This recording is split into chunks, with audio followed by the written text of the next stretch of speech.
Okay, all right, good, fine. So we'll move on to item number 8, which is our response, our submission to the Department of Conservation's proposal to revoke certain ministerial delegations to TLAs. I know we've had a lot of discussion about this. The submission is attached. The strongly worded letter that elected members asked for to be sent has been sent to the Minister, and hopefully we will okay the submission today. So who's going to kick off? Right, let's do it. Thank you. So as you said, on 14th of March, we received a letter from the Department of Conservation to all territorial authorities seeking feedback on the proposal to revoke most of the ministerial powers under the Reserves Act, which are currently delegated to Council. The submission has been drafted in response to this with the benefit of staff and elected member feedback. Its key point really is that Council does not support the proposal to revoke 44 of the 50 delegated ministerial powers, and staff recommend that the Environment and Community Committee approve this submission. Okay, it's pretty straightforward. Happy to move. Councillor Simpson, second.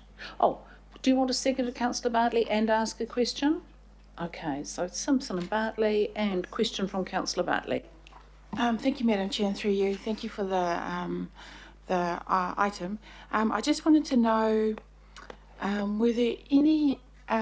is there any advice around identifying new delegation proposals besides reviewing the Reserves Act guide? Through the Chair, no, there is not. We've just added in that we believe they need to update their guidance and they need to review or substantially change the Act given its age.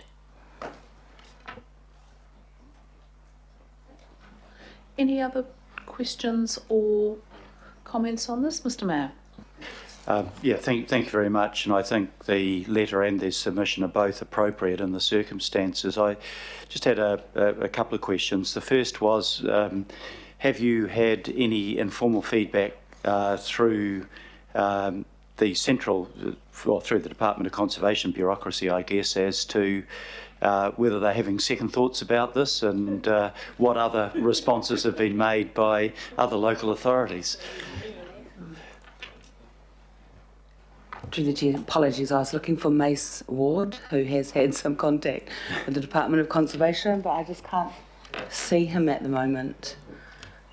Hold that question, Mr. Mayor. If Mace comes back... Yeah, I can hold that question and just ask a couple of other more mundane questions. The suggestion is that if these delegations were to be revoked, then that would require, in terms of our 4,000 reserves in Auckland, almost weekly decisions from ministers that there would be a delay and there would also be a cost. Can you elaborate on cost? Would the Department of Conservation be working on a cost recovery basis for having to examine the particular changes that were recommended to them? It wasn't clear from the submission. Through the Chair, the Department of Conservation do have a cost recovery policy, and we anticipate that they would recover cost. So we can't confirm, we can anticipate, and made it very clear that we don't believe Aucklanders should pay for the Minister to exercise her functions if they do take them back. Previously, here is Mace, he can also talk about the kind of delays we used to have, particularly in leases, when previous to the delegations coming to Council. So I think, Mace, the delegations, sometimes we used to wait 3 years for decisions, is my understanding. About the delays.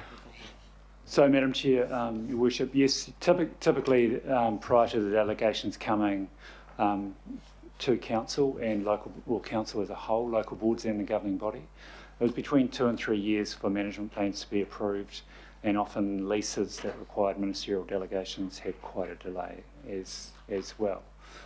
So I think that's prefaced by the important point.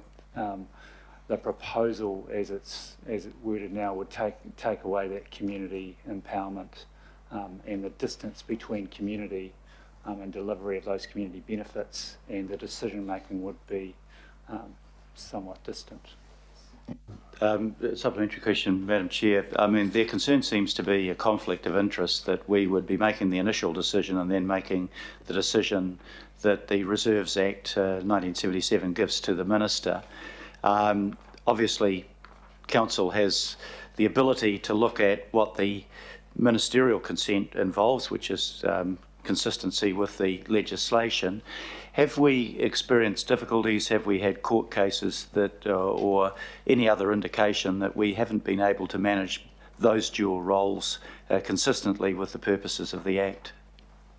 Through the Chair, we have not, and we have also indicated that the Department of Conservation has also not provided any evidence that there is a prevalence of an inability to exercise those delegations amongst local government generally either. Thank you. And if I can just repeat my question now that Mace has returned. This seems to have the appearance of being driven by officials spooked at a particular court case regarding Opua.